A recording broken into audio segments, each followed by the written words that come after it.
Well, Phillip, thank you so much for joining me this morning. Oh, I appreciate you having me. It is definitely the morning. It is definitely morning. I was in the shower getting ready and I was like, oh, but now here we are. But now here we are. I know I'm an hour ahead of you. So you're in California. I'm in Idaho. So I had a little home field advantage, I guess you can say. Yeah. Well, I had somebody the other day I was talking to and they were like, oh yeah, man, when do you want to do, we could jump on and talk whenever, I get up at 4:30 every morning. And I was like, all right, man, like, cool. And it's funny. I used to be that. I remember I used to be like at 5:15 every day without, but I think so. I mean, like, yeah. And it was beneficial, right? Like getting up and having that routine and getting up. I used to get a lot of work done before, before the world kind of started, right? In my head, like it was still dark out. You're like, I win. Yeah, exactly. But I do believe in like getting wins early in the day. But I will say, like, there was also like, I can't lie and say there wasn't part of that was very much ego driven of like, I'm the type of guy that wakes up at 5:15 every day and ice baths. Like the Jocko Willink, like I get up at 4:30 in the morning. Well, even that, right? Because his was what, 3:15, I think, or 3 or something like that. Or he like gets 3:15 in the morning. Early. And look, and I have a lot of respect for Jocko and a lot of his things, but like there's also a part, like I remember him talking about where he was like, what was it? He's like, I'm up at 3:15 because like, so are they. Like that was the whole mentality behind it, was like, because of the time difference that like the terrorists were in, like, he's a Navy SEAL. Yeah, for right. Exactly. For people that don't know. And I can appreciate that. And like, I've never served, so I'm not going to by any means try to understand the mentality of like, military and having served, and then like my friends are still there and any of that. But also on a bigger picture, this isn't a knock on Jocko nearly as much as it's just something that we need to check in with ourselves. Is it's like, at what point are we adding to the battle of our life, right? Like at what point are we starting to like take on that idea of like, yeah, life is a grind. Life is a battle. Life is a struggle. Life is a hustle. Like you got to, and it's like, whoa, man. Hustle like, culture. Yeah. Hustle culture I think it is dangerous for. It can be super destructive. Like anything taken out of balance can be super 100%. Exactly. Yeah. And definitely pushing it to, I think at the end of the day, it comes down to what is your main objective and your end goal at what you want out of your life. Because I think, look, for some people, an 80-hour work week and like they really want that achievement and they have peace and calm and joy inside of that process and they've got great relationships. Cool. Like is that possible? Right? Can you do 80 hours a week and have great relationships? Yeah, maybe with yourself. Maybe I don't know.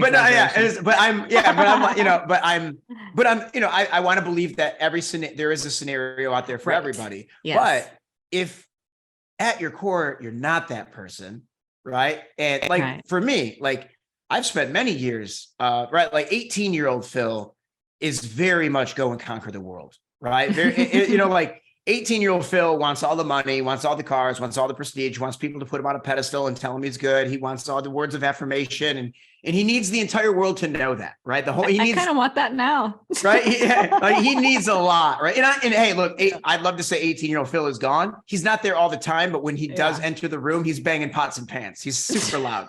That's so funny.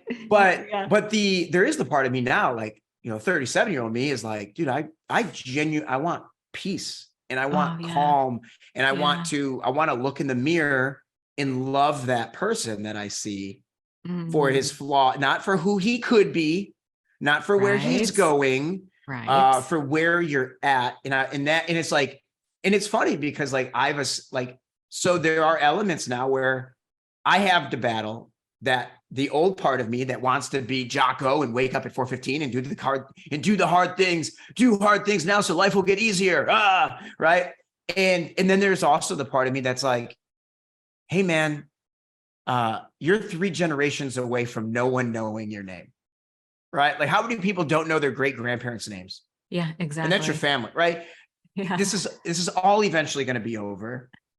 Yeah. What do you want to spend? Like, the money will disappear. All that stuff is gone. How do you want to spend your time while you're here? And like, that's something that like, I'm actually getting ready to go back and visit my family in Michigan. Michigan. Yeah, Yeah. I'm originally from Michigan. I'm in Los Angeles now. I'm gonna go back to Michigan and visit family. And I was journaling the other day, and I wrote about, like, we're in a difficult season of entertainment, right? We have the writer's strike going on. There's a lot of uncertainty in what's going to happen with AI and all these things that I'm not smart enough to really speak intelligently on. And but there's a lot of kind of frustration. And I had a moment where, like, I've kind of put myself in, like, oh man, we're here we are, and like this is what I'm dealing with. And poor Phil, right? Pat me on the head, tell me I'm okay. And I had to have a moment where I was like, well, dude, when you go back to Michigan, how do you want to spend that time? Because I could go back to Michigan and spend time with my family and be, oh man, things are tough out in LA, and I really want you guys to, like, build me up and encourage me, and like, and be kind of a downer. Or I can go back and realize that, like, in the end of the day, there's going to be a moment in time where I won't have the ability to go back and visit my family because they'll be gone. And in those moments, there's going to be there's a future moment where Phil is busy with television and busy with life, and, you know, the money is fine, everything is fine, and all I will want is another Saturday afternoon with my dad, you know? Oh my God. That right? is, yeah. And that's all I want. Yeah. Your dad is all, your surviving parent, right? Yeah. And it's like, and like, that'll be, and so it's like, I don't want to expect, and here's the thing.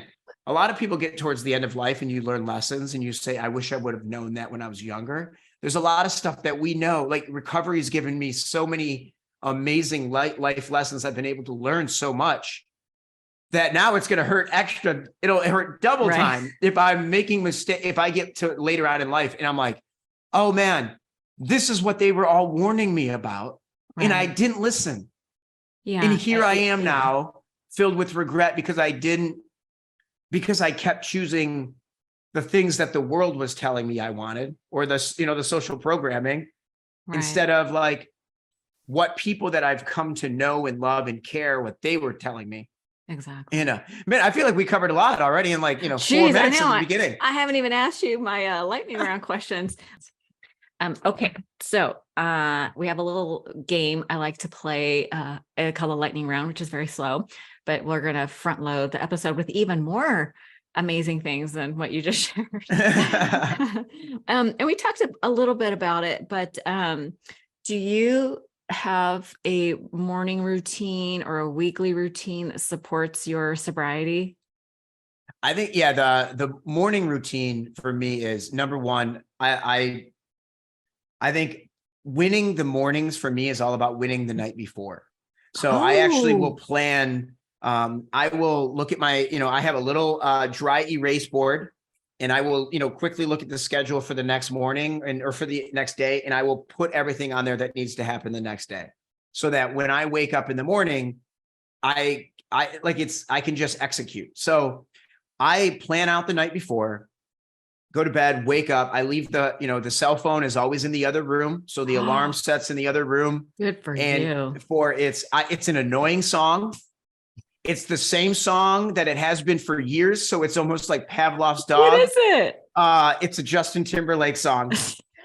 And which one? And what is it? Just Can't Stop the Feeling, or one of those things, right? And, I love that song. And it's a good song, but it's like, I have like a different remix of it. And it's annoying. And it starts out and it's just the bass for like 18 bars of the song.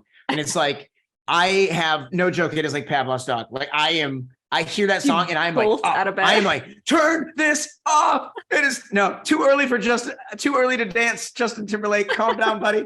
And, so I immediately get out of bed, turn off the alarm, and I try, like I said, I have 8 bars before the chorus starts. So I try to turn it off before I have to listen to his voice. I love you, Justin Timberlake. This is so mean. I don't have any Justin Timberlake. There's no trauma here. I'm so glad you said that, because he listens to this. I'm sure. I figured he does, I know. And so I will, so wake up, turn off the alarm in the other room, come back, immediately make the bed. And I do my best to like get on my knees every day and pray. Mm-hmm. There's a part of me that I personally struggle with surrender, right? I always want to, I think that Phil is amazing and so powerful and so great. And I am very quick to forget how much I need my higher power. And Phil is. right. And so I will sit and, I'll try to hit my knees and pray. I have a little daily devotional that I'll try, that's recovery based, that I will read. Do you like? It's actually one of the daily devotional from Celebrate Recovery, oddly enough. So I went through the Celebrate Recovery years ago. Are you religious? I consider myself a Christian. And I'm always and it's always like and I'm always redefining what that means. Right. And I think it's, it's been, my journey with, even, just with God in general has been a very, and a higher power. We can dive into that because that's been something, right? So I do want to know about that, but let's focus on the self-care routine, because I think the self-care routine, I think, is, we were talking a little bit before about how we can turn things into something that we beat ourselves up with. Right. And I think the morning self-care routine is one of those things. Like, there's so many options. So it's always important for me to ask, like, what actually works for you. Yeah. Right. Because I think there's theory and then there's practice. Yep. And what sounds good may not work in practice. So I love the idea of, getting in touch with that idea of surrender when you physically hit your knees and pray. And I really do think we are powerful. I think it's the co-creation with God that like super juices that whole process. But anyway, so we have, so you win the night before, genius. Yeah. iPhone in the other room, brilliant. Justin Timberlake, amazing. The goal is to get out of bed before the chorus, make your bed, pray on your knees, celebrate recovery book. So it's like a daily reader. Yeah, it's just it's a quick, and they are, it's just a one page. Yeah. Very, very fast. Moving on. Sometimes it's super cheesy, but it is, and I think it's like just to. I just need that reminder before the world hits me. Do you know what my favorite one is, oddly enough, is the Jesus Calling. Oh, that's a great book. Do you have that one too? Yeah. Yeah. That one. Every once in a while I have to cross something out that I don't like, but for the most part. Yeah.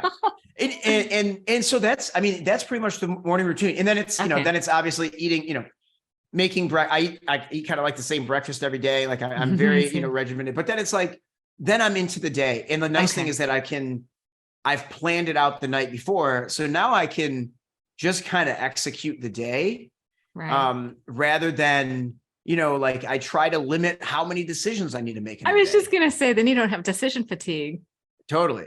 Yeah. No, I will say, I love that what you mentioned about like sometimes there's a lot of these things that people talk about from a routine standpoint that can be a little bit chaotic. Like it turns into another thing we say a lot. No joke. I did the thing where it was like, plan out your entire morning, step by step, down to the minute. And it was like, out of bed, make bed, brush teeth, look at yourself in the mirror for 37 seconds. And say, I love you. It was, it was like so insane. And look, I think there's a time for I think the personal development growth for a lot of us is, like there's times where it's the early mornings, or there's times where it's reading so many books, or there's the meditation, like there's these things that we do.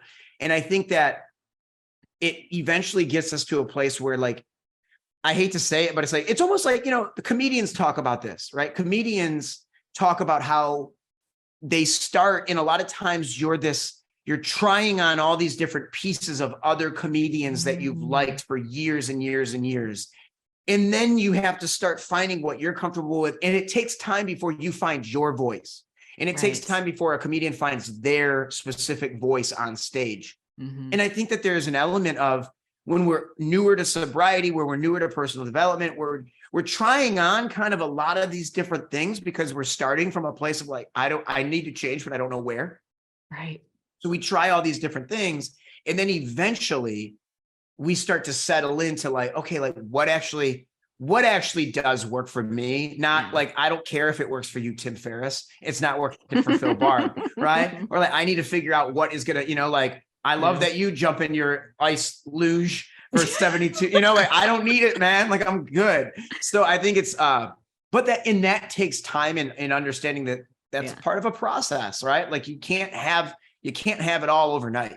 And I think the benefit of long-term sobriety, we're going to talk about some long-term sobriety stuff, but I think the benefit of long-term sobriety is you get a chance to really try different tools at different times. And it's so funny because I had interviewed this guy who wrote a book about taking cold showers, and then later there was, Joe Rogan got on the bandwagon, and just all these, Tim Ferriss, Tony, like you hear all these people talking about, and I was like, okay, fine. I'm going to try some stuff. And the most I can do is 3 minutes in the shower with just like the waist down. Like, it's very hard, but, this, I'm at 30 years sober almost, you know what I mean? It's like, it takes a long time, but in the span of long-term recovery, you can try lots of different things. Totally. Like what works for you in the beginning. It's okay that after a while, maybe some of the things, like I rotate books.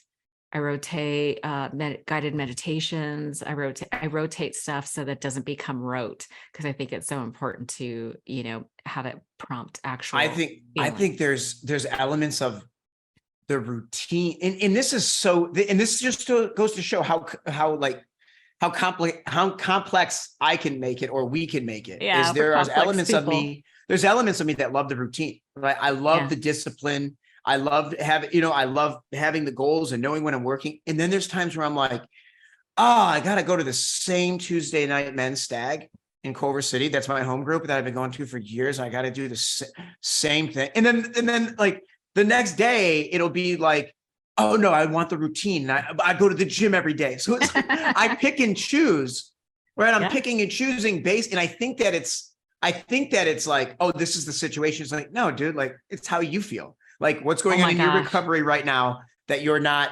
stoked to go to meetings, or that you're trying to avoid meetings. And I think that that's the thing with long-term sobriety, right? Is like, there's those times where it's like you get into the routine and then you're like, do I need to switch it up? Do I need to go to different meetings? But it's like, I think that you go through there's different seasons, right? Yeah. But I think it's understanding that you need to needing to stay consistent. And even like, it's funny that we're talking about like kind of fads, right? Or as things pop up.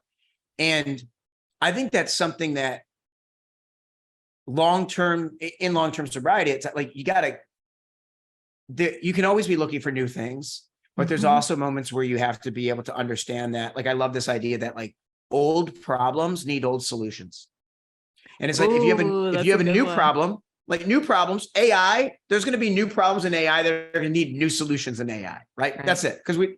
But a lot of it, like if Socrates was talking about it, if it's a problem that Socrates dealt with, right? Or Alexander the Great dealt with, like probably someone has figured out something for it. And so it's like a lot of times the new fads can be great, but they could get really hyped and people jump on board, where it's like, the truth is when we have long-term sobriety, we know, and we've been a part of what works, and we've been part of the solution for a while, that actually it's not time for us to run around chasing, and it's time for us to be part of the foundation for others that are chasing. Yeah. And not that it's like our job to save everyone, but like at the end of the day, we know that service is such a big part of our sobriety. And it is important for us to be, hey, like I can think immediately of the guys that are rocks in my room, that when I walk into that Tuesday men's, my home group, like the guys that are in there, that like, I don't care what they say. I just want to hear them talk, because they are a pillar and a rock, and they are so much of a representation of the foundation of the program. And like, they didn't set out to that. They're not going in there every day thinking like, I'm going to be here because Phil needs me today. Right. They're there for them, but they mean so much to me. Yeah. And I think that there's parts of, in that long-term sobriety, right? Like not always chasing the new thing and realizing that, old problems need old solutions. I love that. Yeah. And I'll probably ask you about this a little bit later, but since we're kind of talking about it right now, the idea, so we're talking about 12-step programs. And it's so interesting because as I'm working on this book project about the 12-step exploration guide, I have really there's the program in the book, the steps, and then there's the fellowship, which work in conjunction. But it's just so interesting when I talk to people who have left, it's mostly because of the fellowship. Either there's rigid ideas or crotchety old timers, like you're talking about the experience of having really valued elder statesmen, as they say, right? I think a lot of times there's people in the fellowship who don't actually read the literature and they share their opinions, and people that are new think that they're speaking on behalf of the program. And I think you can become overconfident, right? You get enough time, you don't want to put in the work.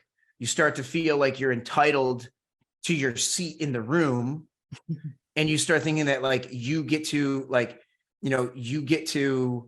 speak on behalf of either everyone, or because your sobriety is so much, more. Or I've heard people talk about like, well, Bill, when they wrote the book, was only sober for like a year or 2 years, or like they were new sober. So like I've been sober for 35. Like I have more knowledge than they did when they even wrote the book, right?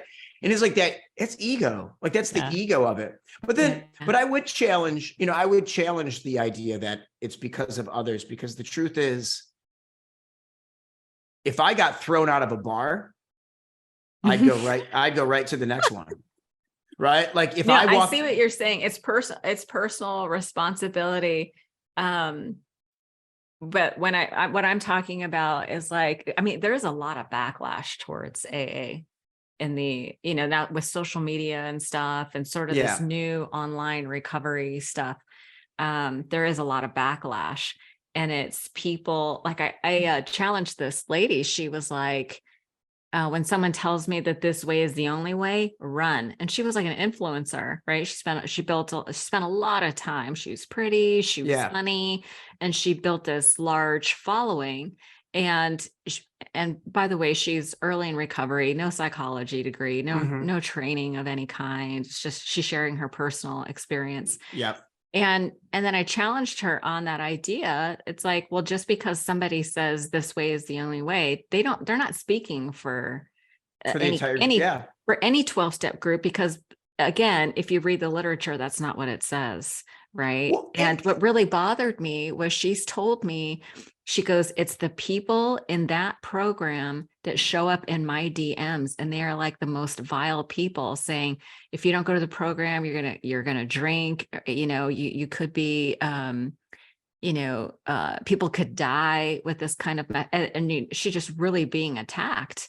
And I think that comes from a place of people like you and I have, like, they told me when I got sober that if you stay sober long enough, you'll see a lot of people die. And I have, and I'm sure you have too. So I get that it comes from a place of fear. Like, if you truly are like an alcoholic, where this was like the last stop, the last house on the block, as they say, your last option to get sober, and it saved your life, you're going to think that everybody is like that and they have to do it the way you did it. And it's very confusing. So, well, and I think it's even, right. We talked very briefly about, church. I think it's like a lot of people feel the same way about the church, right? They feel burnt, and it's like, we have to be able to appreciate like the differences between individuals inside of a group, the group dynamic as a whole, what the group's foundations are, what people can start to twist something in. Like, I think a lot of things start in a good way, and then people are the ones that like we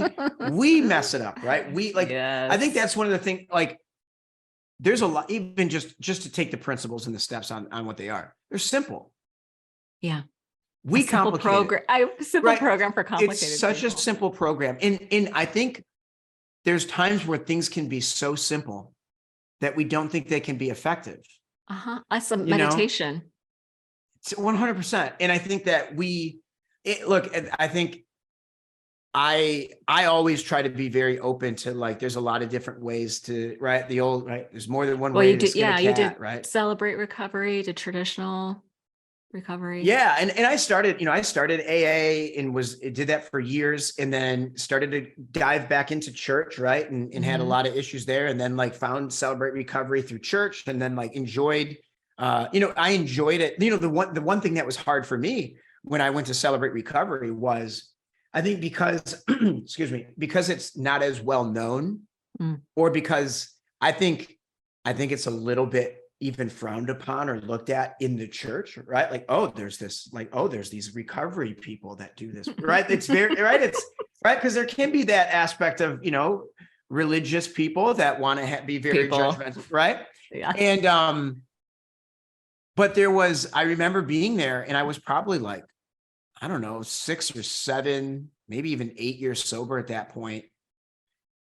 And I was like the OG in the room. Like I was like the C, and I'm like, yo, like I am appreciative of my sobriety, and I've put in a lot of work, and I feel very confident in who I am as a person, but like by no means should I be I'm not I need the old timer to set me straight, right? Like I need that. Like, don't put Phil on a pedestal because 18-year-old Phil shows up banging those pots and pans that wants all the power and admiration. And I'm now in a danger, that's not where I need to be. And so it was, I think that was the one thing that was tough for me, was being the elder old timer. Being like the old timer at 30, like it was. And you were seeking structure and comfort within a different framework. Is that why you went to Celebrate Recovery? I think it was, I started getting, honestly, it was more of like, I started getting into, going to church, and there were battles of going to church for me. And so did you grow up going to the church? So for me, I grew up, we went to church a little bit. We went to a Presbyterian church that for a few years. And then, once I got old enough to where it was kind of the choice was given, like, do you still want to do this? Like nothing really ever resonated with me. And then, I'm sure we'll talk about it a little bit, but when, my mother was Catholic, raised Catholic her whole life. And she was really kind of the religious pillar in the family.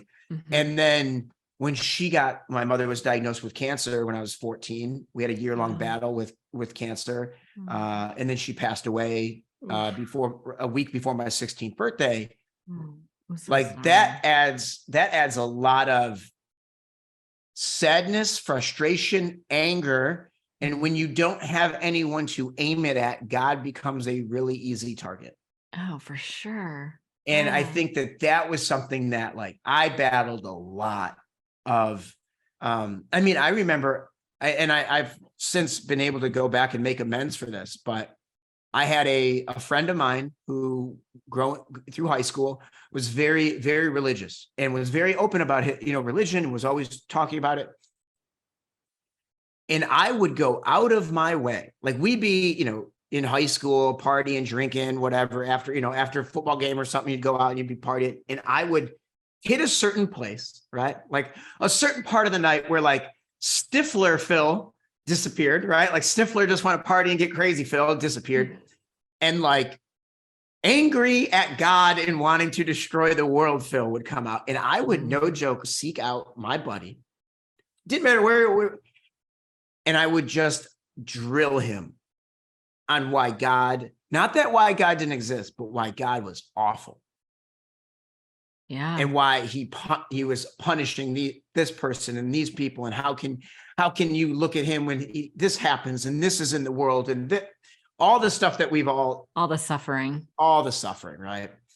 And thankfully he was always so gracious with it, right? And probably just realized that Phil's going through it. Yeah, Phil's going through it and needs it, and I've been able to since go back and apologize and thank him for just not losing it with me and casting me aside. But that battle has always been there. And I will say the one thing I've always joked is in the highly unlikely scenario where I was ever gun to my head, forced to choose, you either get church or you get AA.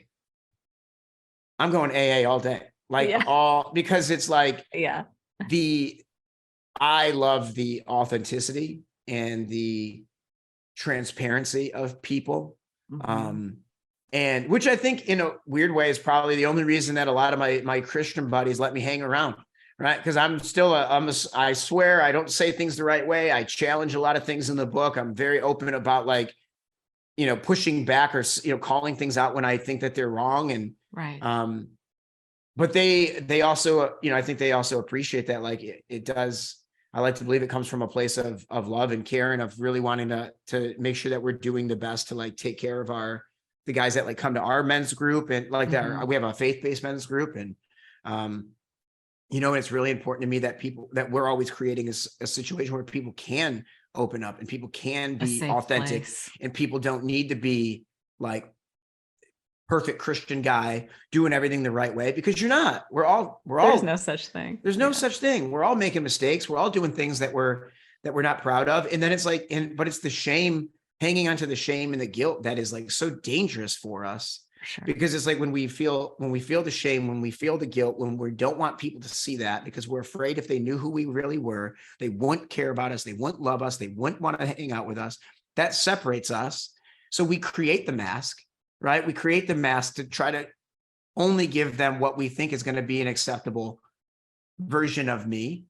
And that isolates us. And like, that's not what program is about. That is not what, to me, the church is about. It is not about isolation because you're not good enough. It's about being part of the community and appreciating that none of us are. And that's why we need each other. And that's why we need a higher power.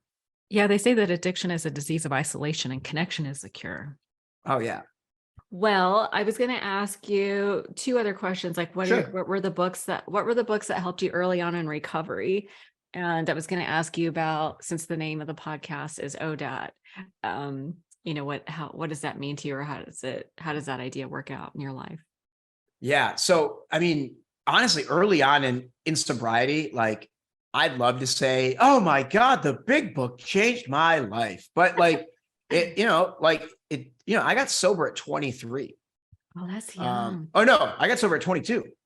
So yeah, geez, I guess I should know that. I get sober at 22 and, I was right at a time, I just gotten out of college. I was getting ready to move to California. Like there was a lot of life change happening, right? Like, and I actually think I probably benefited from that. Like, I think it would probably be more I think at times when I think of some of my friends that are, were 35 and married with kids and they had, and they have a career. And then all of a sudden, like that's what my life this way looks. Now I'm changing one aspect of it.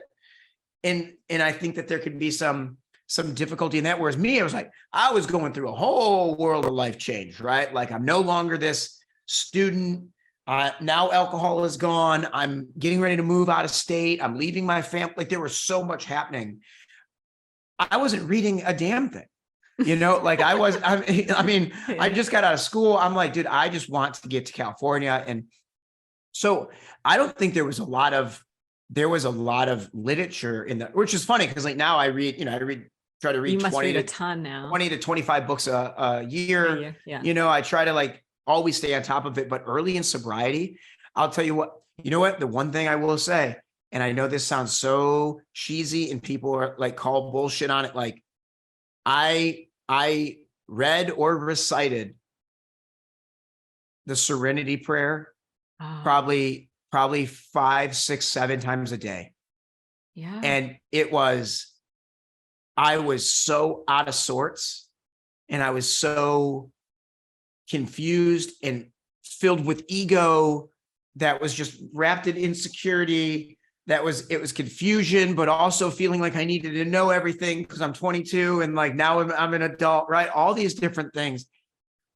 The only thing that really like, other than going to meetings but the Serenity Prayer was everything for me. Yeah. Like, it was so, and honestly, there's probably something about, right. Old problems need old solutions. Like, yeah. I probably need to get back to more of a practice of just the Serenity Prayer. And I say it every day, but like, long-term sobriety, now you get to 15 years. It's so, yes, it's such a checking of the box at times. Yeah. And I think that can be a frustration, right? It's like, and it's the same thing as like, it's anyone that knows this world, right? You're the same thing. You need more of it. Yeah. It's not right. You know what makes sense to me though, is that we continue to evolve, right? Mm-hmm. And as we evolve, we change. And as we are different, we actually need different things. Yeah. Like the thing that hits you early on in recovery, it's not going to be the same thing that hits you later at that deeper level. And we always kind of need that. We do have a need for variety, right? Yo, for And sure. yeah, novelty a little bit. So Definitely. I think it's in long-term sobriety, one of the challenges is thinking that I should be different, or I should be somewhere else, or I should Oh be yeah. farther along, That or dangerous word.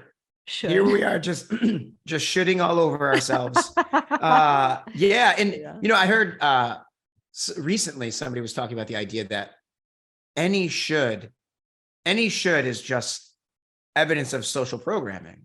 Because like, where else would Oh that should yeah. come from? Like, Yeah. you should have X amount in the bank by this age, or you should be married with kids by this amount. You should have 2.5 kids and a dog with a white picket fence. And like where do these things come from? Yeah, If social not programming. from some element of social programming, right?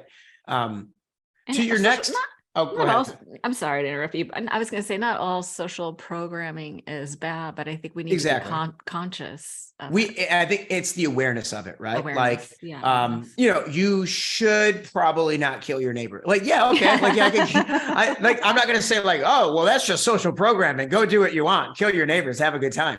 Their dog is cuter than your dog. So now you can have 2 dogs. It doesn't make sense. But I think, not that it's all wrong, but I think it's also important of how often are we holding ourselves to the fire of like, I'm not doing life right because this is what everything else is and what everyone else. And a lot of social programming, like we're not even the ones that came up with it. Like not saying like us, but like even our generations, there's things that are so ingrained in culture that we don't even know. We're like a fish who can't see the water. We're so inside of it that we can't even comprehend how impacted by it we are, because it's impossible to separate ourselves from it from a physical, like you can't take yourself out of society unless you want to go, live in the woods and disappear, which like I'm not ready for yet. But I will say, I think there is a part of, it's the self-awareness and realizing how much am I allowing. I say the should, and I'm like, oh, wait, is that real? Is that is that really what I want to hold myself to? Is that really the standard? Is that really what, is that really what I want to be chased? And it reminds me, it's like the difference between being deliberate and being default. It's like, if I'm being deliberate, I get to choose how I want to judge things, what I want my life to be about, what's important to me. I'm taking ownership of my life, of my little pocket of life here, right? Inside of this big system. Or if I'm not taking that ownership, if I'm not being deliberate, I fall back to default, which is me being very reactive to the world and just trying. And I think that takes me back to being a kid who's like really trying to find his place. Like that takes me back to a kid who's growing, and I'm like I'm learning all these things and I'm getting hit from all this new information and I don't know who I am and I haven't developed that yet. And I'm just trying to like stay above water and learn all this stuff and fit in and be who you need me to be. And I can tell you, maybe that's where I needed to be at 7, but man, at 37, like I don't want to be that scrambled little kid. Like I want to be the peace and calm. And I think your microphone is still muted.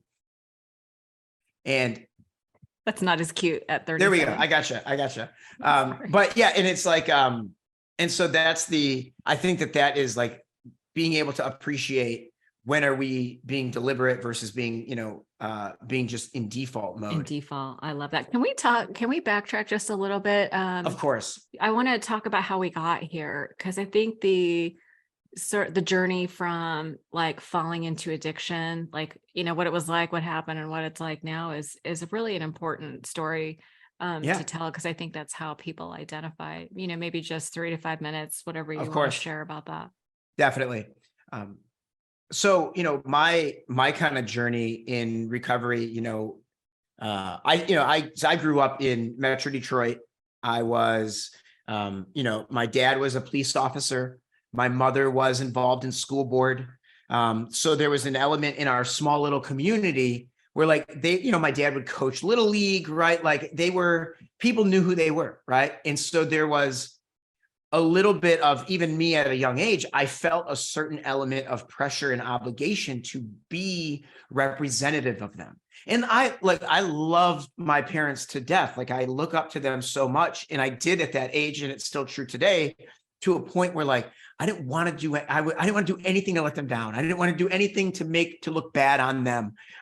So I took on this idea that I needed to be the perfect kid, get the good grades, do well in sports, be the teacher's pet, be the kid that, like did everything right, be the perfect kid, right? Like, I don't know how many people out there listening can attach to perfectionism, right? I'm sure a lot of us.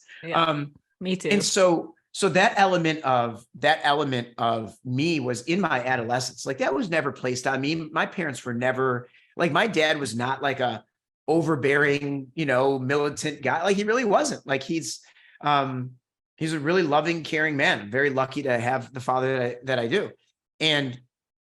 But as I go through, I'm going through like, middle school, like elementary school, middle school, you're dealing with just the normal adolescent stuff of, do I fit in? Am I good enough? I was the youngest kid on my block. So I hung out with a lot of older kids, some kids that were 4, 5, 7, 8 years older than me. And because of that, right, I was always like the little brother to these guys. And so it's always, you're always trying to prove that, hey man, I can hang with you guys, right? Like I wanted to fit in and not be seen as the little like, oh, we got to take Phil with us, right? I wanted to genuinely be invited because they wanted me there. And so I'm dealing with the wanting to be the perfect kid for my parents, but then like growing up in Detroit where I had some knucklehead friends getting into different stuff. So I didn't want to be like the perfect kid too much. I didn't want to be the cop's kid that you couldn't trust, right? And so I'm already at a young age developing these different masks of who I need to be in different scenarios. And you just think that that's what life is, right? And so for those guys, I'm hanging out with the older crew. When they hit 14, 15, 16, 17, and they start drinking, I was 11. So I start, going away on weekend trips with these guys, and we're drinking alcohol. We're drinking beer, we're doing shots. And I remember the first time, one of the first times I went to a party, and I remember getting so drunk that I threw up. And I remember this is so bad. I had just watched a movie where a guy in the movie like puked and rallied, right? Like threw up and then drank again, and everybody cheered. I think it was Varsity Blues. I was going to say, I think I've seen that movie. It's Varsity Blues. And Billy Bob was the character. And I'm not like, look, I remember being a kid and I threw up, and I remember in whether I connected it to in that moment or if either it was just in my head, but like I remember I threw up and I started drinking more and people cheered, and I was like, I'm part of it. I'm in it. So it was like puke, to me, puking wasn't, oh my God, your body telling you, bro, you need to stop because you have it was, this is what you do. You drink enough, you throw up, you drink some more, you go have like you do whatever you want. Yeah. And so like that, the other thing that happened, not only just the aspect of fitting in, but I would drink, and it was like finally the turning off of all of the voices in my head that was asking, well, how do they think about you? Like, are you being good enough? Are you performing well enough? Like, are you being funny enough? Are you cool enough? Do they like that voice that was in constant judgment, the judging brain? That's what alcohol crushed for me. And that's what I fell in love with. I fell in love with being present because I didn't have any other tools at my disposal at that time to be truly present and calm. The only thing I could do was drink to try to eliminate the voices. And then the downside with that is like all the other crazy things that come along with it. So, this is me at 11, 12, 13. When I'm 14 years old, get the very, very unfortunate news that my mother has been diagnosed with cancer. We go through she went through 11 months of chemo and treatment and in and out of hospitals, and then hospice. And 7 days before my 16th birthday, my mother passes away. 7 days. And it was right around the holidays. So it's like, she was diagnosed in February. We get to the following December and you're like, is she going to make it through Christmas? And then she makes it through Christmas. And then it's like, is she going to make it through New Year's? And then she made it through New Year's. And then it's like, oh my birthday's coming up. Like, what's going on? Like, and then it was like, and then January 3rd, she passes. My birthday's January 10th. And it's like, and look, just a little side note, like to this day, it's a rough time of the year. And I think it's one of those things where it's like, you get long-term sobriety and you want grief to disappear and you want to feel like it's linear, and it's not. Like sometimes it pops up, sometimes you're fine, sometimes a memory kicks in and you're taken right back to that moment. Sometimes I feel sorry for myself. Sometimes I feel sorry for little me. Sometimes I feel sorry for my sister. It's like, there's so many different things that happen with grief and there's no like, this is how it should look. You should be over it by this stage of. So that's a little side note. We'll get back to the story and I'm sure we can talk about that a little bit later, but so it's like, we get into, so my mother passes away and now it's like, I've already had this thing. I'm already trying to escape and I'm using, and the solution I learned was alcohol. So now all I want to do is drink and escape and get out of myself. And it's like it's all still wrapped in this high performance, overachieving mindset of, I'm captain of sports teams. I'm on National Honor Society. I'm on the honor roll, doing all these things. I'm, achieving. And it's like, and I also had developed this element of like rehearsed vulnerability, which was, I learned how to tell you enough so that because if I just shut down, those are red flags, right? Like if I'm like, no, everything's fine, I'm good. It's like, that's a cry for help. Okay. But I didn't want to cry for help. So I learned how to give you enough. So it's really sad. It's super difficult, but you know what? I just have to always remember what an amazing woman she was. And I get to honor the moments that I did have with her. And, and I'll always have those memories, and like, it's a bummer, but like, I still have my father, still my family. And like, everyone has been so great and loving, and I'm doing as good as I can. But I'm really happy. Like I think I'm doing well, which is horseshit. So you had me going. Right. Like, oh yeah. And that's what it is. Did that just get people off your back a little bit? It gets people off your back. It gets people. It's part of it all. It's part of the ego of, I need you to still see me as strong. I need you to, man, I get emotional saying it. Oh man, I need you to see me as in control. I need you to see me as capable of handling hard things. Yeah. I don't want you to see me as weak. I don't want to be your charity case. And that's wild. And that was where the rehearsed vulnerability came from. Was not wanting to allow you to see this. Not being okay with your feelings.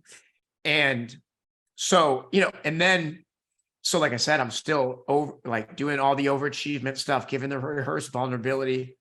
And then I get ready to go off to college. And, for me, I desperately just wanted to be Stifler. I wanted to be the fun guy at the party. And I wanted to be the idiot and the wild one. And oh my God, what's Phil going to do? And the next 4 years, right, we're still riddled with like, look, I got arrested at 18 for drinking and driving and crashed my car. I got arrested at 19 for underage drinking, arrested at 20 for underage drinking, got into multiple fights, got put in the hospital, had to get 7 staples in the back of my head because of a fight that I got into. And I got pushed into a metal container that, busted my head open. Lots of fighting, lots of arguments, a lot of regretful decisions. And I graduated college in 3.5 years. I was on the dean's list. I was involved in all these extracurricular activities. I was on leadership committees for like Greek life at Michigan State University. Like I have all these I was having all these elements of absolute failure in one area of life. And I was completely blind to them because I was just trying to say, but look at all the good things I'm doing. Look at all the good stuff. How can I have a problem? There's no problem here. Pay no attention to the man behind the curtain, right? Like just nothing to see here. Nothing to see here, right? And so I graduate college and, there was one thing, and before I get to that, the one thing, and I keep going back to this, and this is something that this has appeared in my life throughout times, but like I always remember the 2:30 a.m. feeling. I could be at a party and I could be at a bar and I'm surrounded with my friends. I'm surrounded with people. We're having a great time and it's all fun and high fives and a good time. And then I'd be home by myself at 2:30. The bar's closed. Everyone's gone. And I would just feel so fucking empty and so alone, so misunderstood, so just lost, and I remember back, and I always have to remember that, because I can get so caught up in life where I'm filling it with fun and filling it with party and filling it with this event and this travel and this. But if I'm not paying attention to the moments where I still feel like it's 2:30, if I'm not addressing that, where the moments where Phil feels alone and lost and like I don't know where to turn, if I'm just ignoring that, I'm right back to being 18, trying to blind my failures to, because I've got all these great successes. Look at my TV career, or I've been sober this long, or, oh, hey, I wrote a book. Let's talk about how great Phil is. That's just more of me putting on that mask. Yeah. In the farther that, the more disconnected I feel from that person on the out, like the more alone I am. Right. And I have to always remember that 2:30 feeling,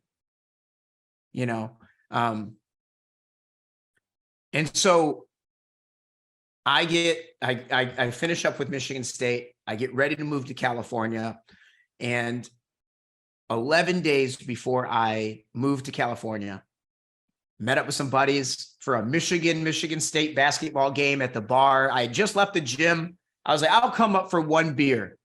One beer turns into 14 hours later, getting arrested, blowing a .29 in the town that my dad's a retired police chief, from the newest cop on the force that did not recognize the last name. And there's an element of that I'm so grateful for, because I needed something to stick. I needed to be held accountable. I think I did a lot of drinking and driving. I think because, I've never made this distinction, but, earlier I talked about that one friend that, everything would be good and fine. And then I would get drunk and I would seek out that friend with all of my anger towards God. Well, there's a part of where, like, I think my drinking, I'll have all the fun. And then I wanted to drink and drive because I'd hit a moment in my life where I was like, I need someone to know, like, someone needs to pay attention to me. Mm-hmm. Somebody needs to know that I'm not okay.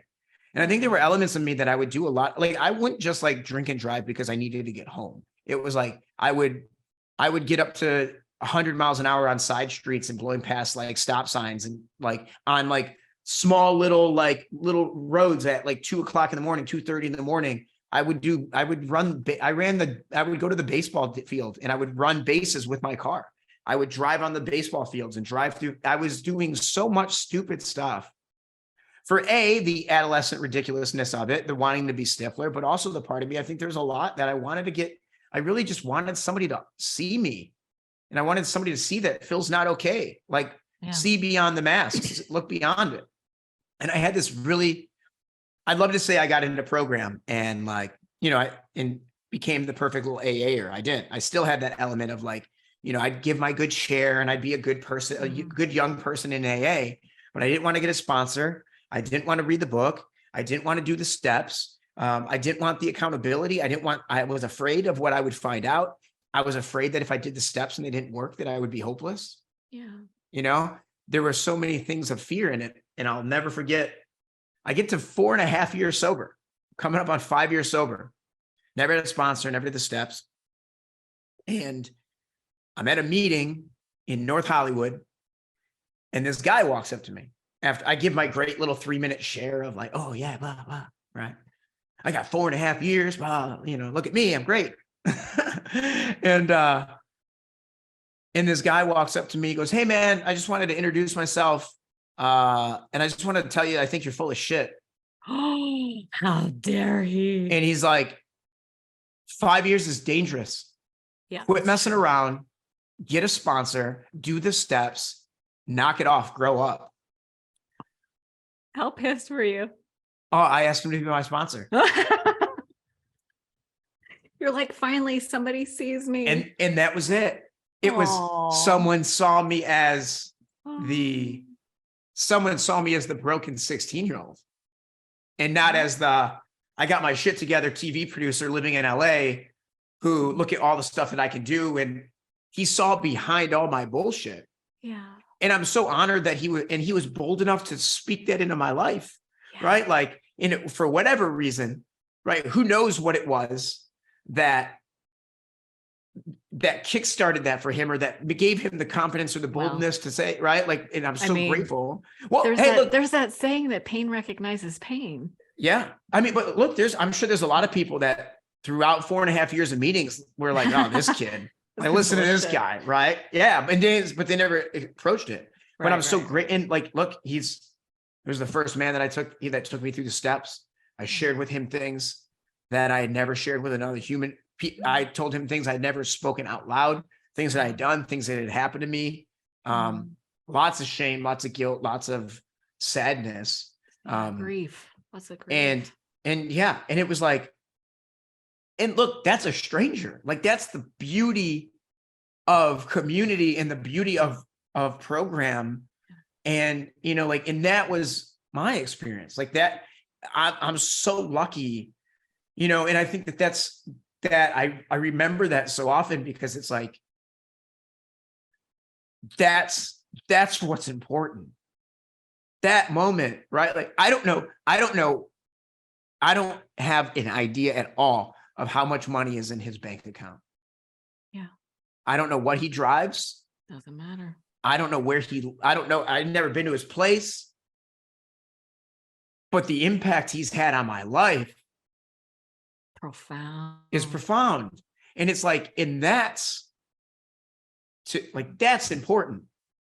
That, like, I'm not going to say like we all just, run around telling people and like that our job is to save everyone. I'm not saying that, but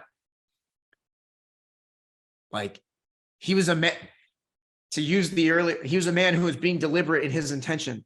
Yeah. And not being default and not, and so he kind of saved you. Oh yeah. I mean, look, and who knows, right? Maybe I think the beauty is, right. Like he's a very important person in my story. Mm-hmm. But if we had not met that day, I want to believe that somebody else would have stepped into that role as well.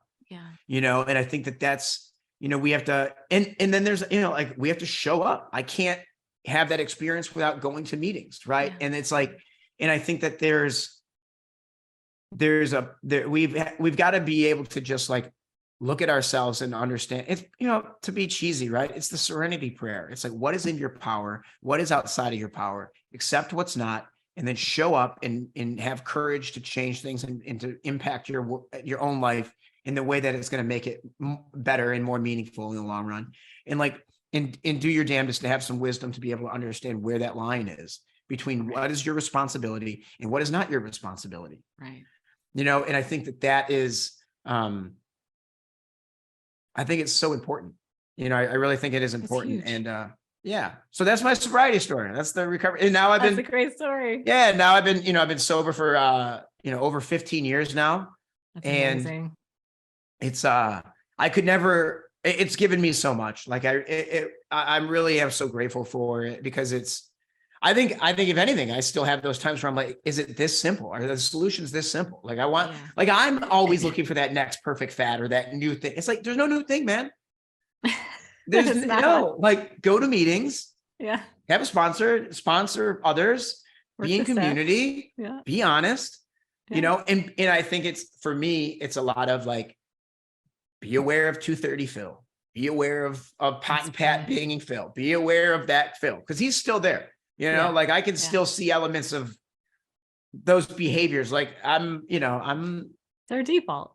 It's the default, right? So I have to just be very, very aware of that. So, but yeah, that's my story. There was this old timer that used to say the solution is simple, it's spiritual, and it has nothing to do with the problem.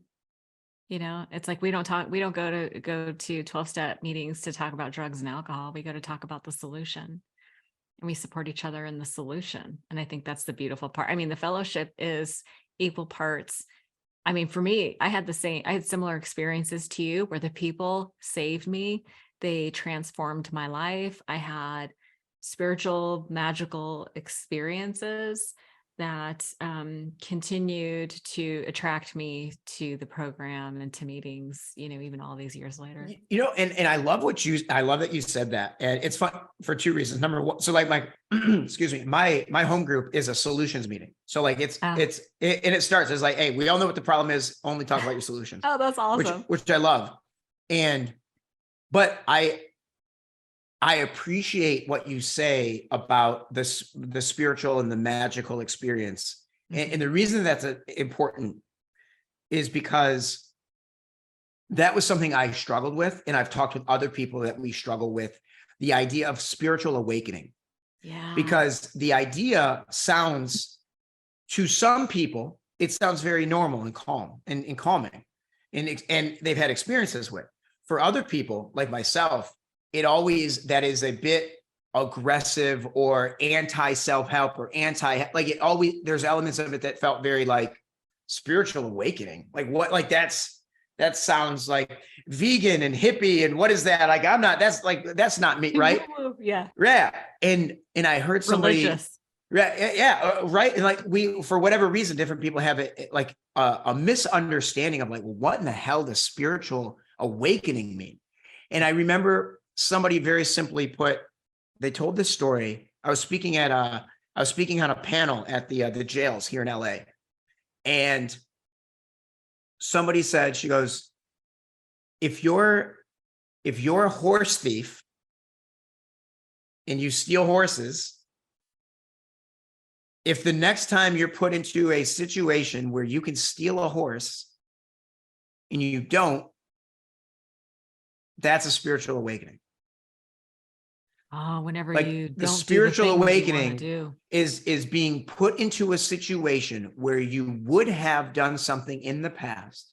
And now, because of what you have experienced, your spirit does not want you or allow you or encourage you to do the things that you used to do that were harmful.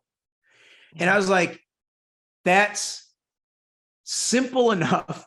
And that is rational enough for me to get behind, where I'm like, that's what a spiritual awakening is. A spiritual awakening is when I used to have road rage and now I want to yell at the person, but instead I just wave and I move on. Cool. Like that's that's proof of a spiritual awakening that I'm no longer right. And I think that helped me wrap my brain around that idea of what is this spiritual awakening, right? You know, because look, that's something I argue with some of my faith-based buddies, because they'll talk about like, oh, well, when I heard from God, when I talked to God, or when I really felt like I was having and I was like, that's great that you had that experience, bro. And I could imagine that if I had that experience, that I would feel that much more confident in God too. But like, he ain't never talked to me. I ain't heard his voice. I never had that. So like, I don't have that level of confidence, bro. And so like, I've had those moments where it's like, I need to wrap my brain around things. I want evidence. Yeah. And I think that's what I love about the 12 steps is it's evidence-based. Oh yeah. Even if you can't and I'm like you, it needs to like make it make sense. It's got to make sense. It's got to make sense. It's got to be logical. It's got to be rational. Because I want to poke holes in everything. I want to poke holes in everything. Like even what you can't argue is somebody's experience. That's true. You cannot argue. So if somebody says that they had an experience, you can't argue with that. Like you don't even argue with your friends who say they heard from God. It's like, okay, well, that's your experience. But that's why I think, the whole premise of my book is the idea that the 12 steps are a worthy endeavor and that you have to have your own experience. Mm-hmm. You can't rely on somebody else's experience. You have to go check it out for yourself. Yeah. Right. What's the old thing? It's like, you can't learn how to swim from reading a book, right? Like exactly. You got to get in the water. And like, there's times where, you can't just be told things. Like you really do need to experience it. And, I think, and that's why I think it's so important. I always talk with a lot of people about the idea of how important it is to like silencing, like for us, for if we're sponsoring people or even, as coaches, as we help people, and is the idea of like silencing the advice monster, right? Like that part of us that immediately wants to dive in and start telling people the solution that they need to hear, when like, you could, sure, you could tell somebody 2 + 2 is 4, but like until they actually, it's better to walk some, like if you're teaching kids, right? And you're like 2 + 2 is 4 and they memorize that, like fine, they'll be fine the next time they've got 2 oranges and 2 apples. But if they don't have the concept, they haven't walked the long path to understand the concepts behind it and why it's real and relevant for them, it won't latch on. So it's like, I think I always, I talk a lot and I force myself, right? Like as coaches, we see different patterns and you want to draw connections, and it's like, no, like go on the fact finding mission. Ask people, powerful questions. I've really challenged myself. Like my job is not to provide insight.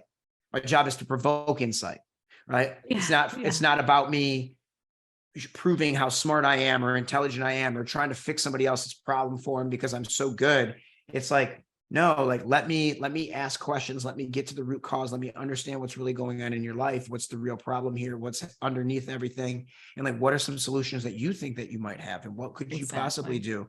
And allow help be somebody's guide as they're being able to like come up with things that are already inside them that they already know. That's going to be more, they're going to experience their own path of walking the longer road to getting to an answer than me jumping into 2-minute Phil, here's your advice and you better follow it because I'm so smart. Like no one cares about that. All the answers are within us. And sometimes it's just, we don't know to ask the right questions. And so speaking of your, we were kind of talking about spiritual experiences and, the 12 step, having had a spiritual, we try to be of service. And I know that you do purpose, meaningful work with people as a performance coach.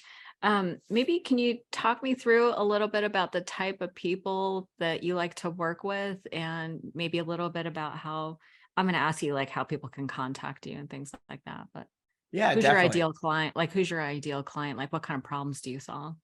Yeah. When, there's elements, right? Like the joke, right? We're all trying to help ourselves, right? Like there are elements of, a lot of the people that end up, I work with a lot of individuals that are, executives, entrepreneurs, creatives that are very high achievers. High achievers. Yeah.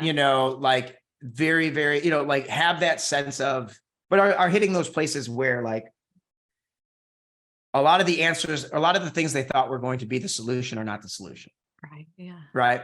Yeah. So I do a lot of work based around like 90-day goal setting, like, so like, it's funny because it is still achievement, right? Because I find like a lot of people do come because they want to be able to, like, they have something specific that they want to set up, whether that's, I work with people that are launching new businesses, or, people that are, I work with a lot of individuals that are, like have multiple career paths.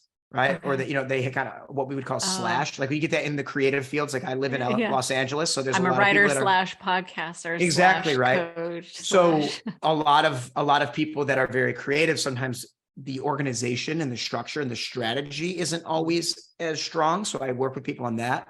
But I think because of my understanding and what I've experienced in my life, I never want to just be, I don't want to be a hustle porn guy. right? That just keeps pushing this achievement. Let's achieve yourself into someday being happy, right? Like, I'm not in that. So like, for me, it's also about being able to like address, like, what are the areas, like, what's missing? Like, what's the deeper, what's the bigger sense of purpose? How do we get you to a place where it's like, you're excited again? That's the one thing that I talk with a lot of people, where it's like, man, the things that used to excite me aren't exciting me anymore. Like, and I don't know where this, like the things that used to matter don't seem to matter anymore. And and it's very much like part of my story. I've got all this stuff on the outside. I got all, like, I look successful. I have a good job. I went and got the thing that everyone told me to get. And now I'm here. And I'm not willing to give that up. Like, I don't want to stop achieving, because the achievement is important. But I also, I do have a feeling like I can't just keep on this path. Like, I like that. I think that's a very common experience. Something's missing, or people want to go deeper. Yeah. Yeah. And so I think in for me, it's interesting, because I've had so many people that have been like, dude, why are you not like a sobriety coach? Like, I've had so many people that are like, why is, and I like, for me, it's just, I don't know if it's because I always just, like, it's not all of my identity. Like, I love the business aspect, and it's like, I didn't, and it'd probably be it's a much narrower niche that I could dive into. But I find, I actually do get I have a lot of really great clients and conversations around people that are actually more in the sober curious space, than people that are just like, I got to stop, I got to drink. Because there's almost an element of that where it's like, no, I need program, I need to go get this, I need therapy, I need to figure this thing out. Life is really chaotic. Whereas like, I do find that there's a lot more of my clients I find that are more in that sober curious, where it's like, dude, I don't want to give up drinking, but like, I probably need to, like, problematic. Like, I see how it, like, or it's like, it's not like me, where I'm like, oh, I'm waking up in jails and I'm getting in fights and I'm doing it. It's more of like, like, my Saturday morning hikes aren't as strong anymore. Or, like, like, all the hangovers are so bad now after 30, it's like different. Right. But so that's kind of like where, like I said, I wrap everything around like 90-day goal setting, and really, building structure and strategy. I kind of always say, like, my whole pillars are like, it's about accountability, it's about strategy, it's about results. And that's it. Like, accountability, strategy, and results. And that's what I promise. Cause like, I'm not like, I could say all that, like, oh yeah, I want peace and calm, but like, dude, I haven't quit all my jobs, right? I still am. I'm trying to, You're like, a slash guy. Right. Like, I love the idea of, like, finding that intersection of absolute ambition with complete contentment. And it's like, how do we get there? Right. And it's like, that is the goal, right? Is to be complete, like, to be like excited and passionate and purpose driven and ready to conquer, and wanting to be in action and in service and the doing of life, while also understanding that, like, I'm not doing that out of a lacking of who I am. I don't need to prove, like, I get to do that while I get to enjoy and be happy with where I am and understand where I am. And I think that that's really important. There's I don't know, we're talking, Bible verses and things, and, Bible and church. And there's a Bible verse that, because of my name, right? Philippians, like 4:13, right? My favorite. Right. So 4:13, right? It's like, I could do all things through Christ who gives me strength. Right. But there's a part of it that I think it gets misused in the way that, like, even like Steph Curry, who plays for the Golden State, like, it's on his shoe, like his shoe, you buy his Under Armour shoe, and it says on there, it's like, I could do all things, or whatever it is. John Jones has it tattooed across his chest. And I think there's a part of it that it gets equated to, like, it's like the Nike Just Do It ad. It's like, like, I could do all things through Christ who's got my back, and God, and I got all the strength behind me. How could I like, I'm going to go do all these things. But if you open up and you read that entire verse, it's not about going out and achieving because God is behind you. It's about knowing that whether you're low or high, whether you're success, like whether you have financial success or worldly success or material success, or you don't, you're okay because of God. There's an element of peace in the connection with God, not in the desire to prove to God that you are worthy of it. Right. And I think that I'm like, to me, I remind myself of that because it's like my instinct at time is to go out and want to prove and achieve and to earn your worthiness. I need to earn everybody's respect and your love, and it can be taken away if I don't perform well. Whereas the wider thing of that contentment is like, it's the daily bread. We say it one day at a time. The Lord's Prayer says daily bread. We have what we need today. Yeah.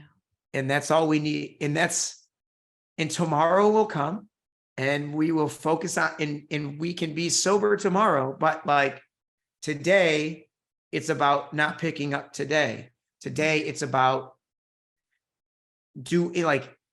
finding the peace today. Do I have enough for today, and not future tripping about what? And it's about being present, right? Like every great religion and philosophy talks about the importance of being present, yet it's so difficult for us. So hard. Because of what we think we should be doing or should have, right? And it's like, I think it's I try to, like, there is a part, I said the Lord's Prayer every day for so long. And like, all of a sudden there was, I don't even know when it was, but like one day, like the daily bread were the two words that finally jumped out of like, daily bread, the daily reprieve. It's one day at a time. Oh, this isn't just about sobriety. This isn't just about not picking up the next drink. Yeah. This is about me being able to find some element of peace and self-love and contentment. Peace and self-love. And it's simple. It's, and then I leave, and then I get out of, and then I'm like back to the world, and I'm like, I got work to do. Right. But I think it's why we have coaches. It's why we go to meetings. It's why we have therapy. It's why we have conversation. It's why, like, there's no magic door that we're going to walk through and everything is fine forever. Right. Like, there was one thing we had talked a little bit one time about, sobriety and how it gets portrayed in the media. And, as me as a TV producer. And the other day, somebody came to the meeting and read something out of the grapevine, which we were all kind of like, oh, dude, what are you doing? Just don't read. If I want to read it, I'll read it. But anyway, and he was paraphrasing from the grapevine, and he ended. And he said, yeah, and then, and then he, the sponsee figured out the thing. And he's like, and then it was like happily ever after. And I was like, happily ever after does not exist. Right. And it's as much BS in a rom-com as it is in portrayals of sobriety or recovery in entertainment. And to a certain extent, it's a lie that we've been told that it's just like that there's some moment where the curtain ends, we walk through the door, and we're in happily ever after land. Right. And there's this belief that we're marching, like that's what, I think a lot of people feel that like, I'm waiting for my moment. Right. Yeah. Whether that's I'm waiting for that love of my life to come through. Yeah. I'm waiting for that moment in sobriety where I hit 4 years and I feel like I'm now it's like that moment that happily ever after moment, I won't say it does. Yeah. It's a moment. Yeah. It's just a moment, Yeah. and so when you're in those moments, great. And then this too shall pass. Exactly right. This too shall pass, whether it's a great moment or a bad. Yeah, exactly. Yeah. And so I think that that's something that, I don't know. It's just, I think about that often. It's just like how often I have that desire for like, I'll never have a problem again. Once I do X, Y, and Z. Once I achieve. And it's like, no, man, like you can go and like, you can do it doesn't stop. Like you can go after things and you can set goals and you can want to progress, and we want spiritual progress rather than the perfection. And it's great, but like also having an appreciation that I don't even want to say the work continues, the experience continues. Yeah. Evolution. We keep going. So, man, I don't know man, you're going to have a hell of a time putting this whole conversation together and editing this. I'm gonna let it roll. I'm gonna let the whole thing roll. Like I'll cut out the part where I had to go let the dog out. Yeah. But maybe this is a good place to wrap up and talk about like how people can reach out to you. Yeah, definitely. And first, I just want to say thank you so much for allowing me to come on and talk. It's been amazing talking with you. And for anyone that's out there that has listened this whole way, hey, thank you so much for hanging out with us. Appreciate it. Like definitely, share this podcast, like it, comment, share it with a friend and support the podcast. And if you want to get in touch with me, phillipbarbb.com is my website. You can get all the details about whether that's coaching or about, we didn't even talk about speaking and all these different things that we're all into, and the book and all that, but all the slashes. There's all the slashes. Right. And, and then also, it's a, at Phillip Andrew LA on, TikTok, Instagram, all those things. And if you did hang out with us this long and there was something that resonated with you to have you in the conversation this long, please reach out and, say hello, and would love to hear from you. And, even if it's just to say, hey,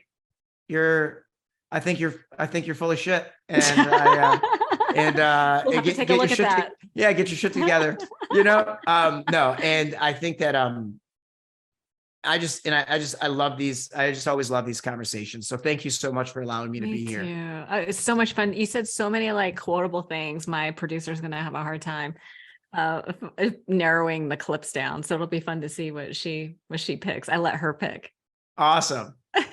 Yeah. Excellent. Well, no, I'm excited. So yeah, keep me in the loop. Like I said, I have to start a new Facebook now after my Facebook got hacked. Oh my gosh, that's crazy. Well, you said it got deleted on top of everything else. So not only hacked, but deleted. So just gone. Maybe it's a good thing to start with a clean slate. I don't know. Yeah, maybe I told a buddy and he was like, dude, if my Facebook was gone, he's like, I am not starting a new one. And I'm like, maybe there's some truth to that, right? I think maybe there's some some wisdom there. Yeah, extra time to get out into the world. So, thank you so much for having me. I really appreciate it. I really enjoyed our time together, and I look forward to chatting again.